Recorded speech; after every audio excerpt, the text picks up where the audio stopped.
Good morning to all of you. Today we shall read the lesson number 5th, The Ailing Planet, The Green Movement's Role is written by Naini Palkhivala.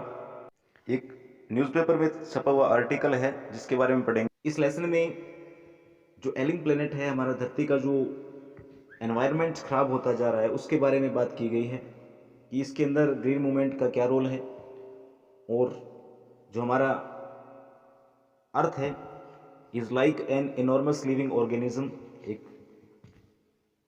Living organism की तरह है।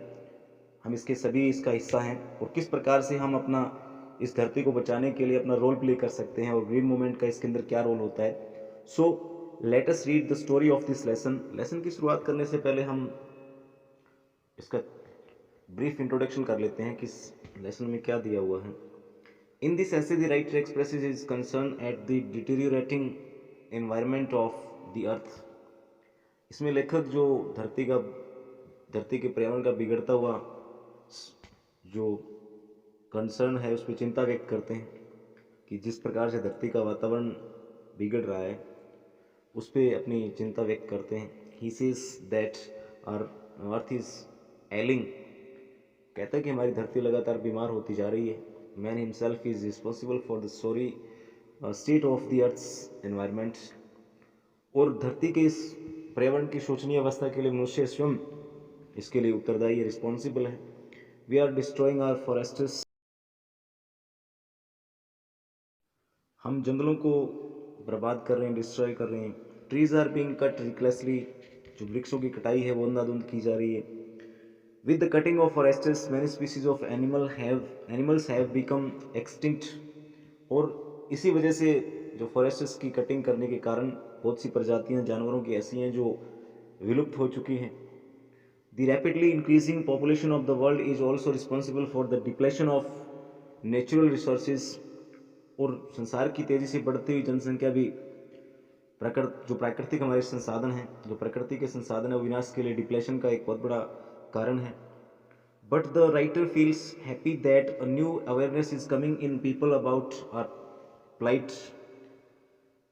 और लेखक इस बात को देखकर बड़ी खुशी होती है कि हमारी दुर्दशा के, हमारी प्लाइट के बारे में लोगों को एक नई चेतना आती जा रही है, वो जागरूक होते जा रहे हैं, अवेयरनेस आती जा रही है। About 4 decades ago, the green movement started in campaign to make people aware of the need to preserve our environment. लगभग 4 दशक पहले हरित क्रांति के, हमारे पर्यावरण को बचाने की आवश्यकता के लिए लोगों में जागरूकता लाने के लिए एक अभियान चलाया गया था। Now because of the efforts of this movement, people have begun to realize that the natural resources will not last forever. और इसी क्रांति के प्रयत्नों की बदौलत लोगों ने यह महसूस करना शुरू कर दिया है कि जो हमारे नेचुरल रिसोर्सेज हैं वो लंबे समय तक हमेशा के लिए नहीं चलने वाले हैं, नहीं चलेंगे। We have a duty to leave this world cleaner and better for the generations to come. और हमारा कर्तव्य बनता है कि आने वाली पीढ़ियों के लिए इस स्थान को अधिक से अधिक साफ सुथरा बनाएं और उसको बेहतर छोड़ के जाएं, बढ़िया छोड़ करके जाएं। So let us read the story of this lesson, which is written by Nani Palkiwala. One cannot recall any moment in world's history which has gripped the imagination of the entire human race so completely and so rapidly as the green movement which started nearly 25 years ago.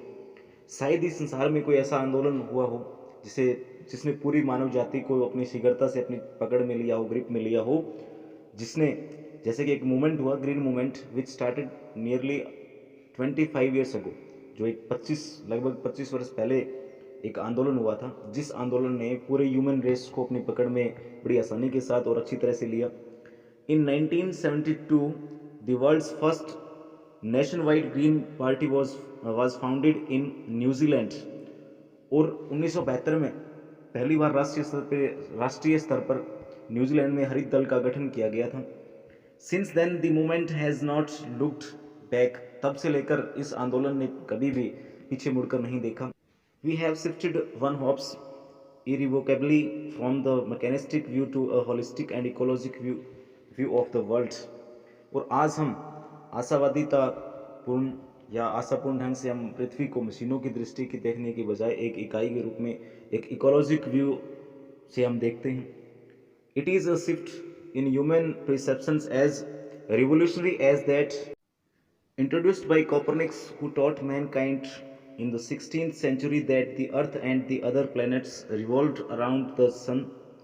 और जिस तरह से मानव धारणा में एक ठीक उसी तरह का परिवर्तन आया है, इसी तरह से शिफ्ट एक आया है मानव के अंदर, जैसा कि 16वीं शताब्दी में कॉपरनिकस के मानव जाति को ये सिखाने का आया था कि पृथ्वी और अन्य ग्रह सूर्य के चारों ओर चक्कर लगाते हैं।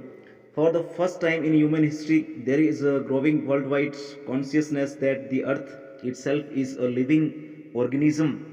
और पहली बार इस इतिहास में, मानव इतिहास में पहली बार वैश्विक स्तर पर यह जागरूकता पैदा हुई है कि धरती भी एक जीवित संरचना है। An enormous being of which we are parts, और एक विशाल संरचना है जिसके हम सभी इसका हिस्सा हैं, भाग हैं। It has its own metabolic needs and vital process which need to be respected and preserved. और इसके अंदर इसका अपना एक शारीरिक मेटाबॉलिक कह सकते हैं कि इसका एक आवश्यकताएं हैं, इसकी वाइटल प्रोसेस है which needs to be respected and preserved. इसकी शारीरिक आवश्यकताएं हैं और उसकी विशेष प्रक्रिया है जिसका हमें सम्मान करना चाहिए और हमें उसे प्रिजर्व करना चाहिए, इसको बचा करके रखना चाहिए। The earth's vital science reveal a patient in declining health.